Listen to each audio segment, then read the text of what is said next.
Welcome to Sai Srinivasa friends. Today వీడియోలో మనం beads models అయితే చూపించేస్తున్నామండి. ఈ ప్యాటర్న్లో మనకి 3 కలర్స్ అయితే అవైలబుల్గా ఉన్నాయి. ఈ కంప్లీట్ సీజెట్స్తో వస్తుందండి. మనకి మిడిల్ వచ్చేసి సబ్సీ పర్ల్స్, ఎలిఫెంట్ పెండెంట్స్తో మైకింగ్ అయితే చేంజ్ చేసాము. వీటిలో 3 ప్యాటర్న్స్ 3 కలర్స్ అయితే ఉన్నాయి.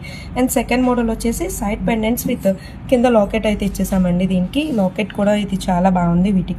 వీటిలో 2 కలర్స్ అయితే అవైలబుల్గా ఉన్నాయి. అండ్ థర్డ్ మోడల్ వచ్చేసి అండి, ఇది కూడా కంప్లీట్ ఓన్లీ సీజెట్స్ వస్తుంది. అండ్ సైడ్ చిన్న చిన్న లాకెట్స్ అయితే మేకింగ్ అయితే చేంజ్ చేసాము. వీటిలో 2 కలర్స్ ఆప్షన్స్ ఉన్నాయండి. అండ్ ఇది మాత్రం 1 సైడే మేకింగ్ అయితే ఇచ్చేసాము. చాలా అంటే చాలా బాగుంది. ఇది ప్యారెట్ గ్రీన్ కలర్ కాంబినేషన్లో వస్తుంది. ఇది కూడా ఉంది. ఇది అయితే కొత్త ప్యాటర్న్ అనమాట. మనకి సైడ్ పెండెంట్ అనేది ఇది మనకి కుందన్ స్టోన్తో ఉంటుంది కంప్లీట్గా. అండ్ పైన వచ్చేసి మనకి థ్రెడ్లా కాకుండా మనం ముత్యాలతో అయితే మేకింగ్ అయితే ఇచ్చేసాము. అండ్ ఫైనల్ వన్ డ్రాప్ సీజెట్స్ అండి. డ్రాప్ షేప్లో సీజెట్స్ అయితే ఉన్నాయి. కంప్లీట్ 4 స్టెప్స్ అయితే అవైలబుల్గా ఉన్నాయి. వీటిలో మనకి 4 కలర్స్ అయితే ఉన్నాయండి. Baby pink, lemon yellow, orange and green and pink అనమాట. సో మీకు నచ్చిన స్క్రీన్ షాట్ తీసుకొని మాకైతే వాట్సాప్ చేసేయండి. Thank you.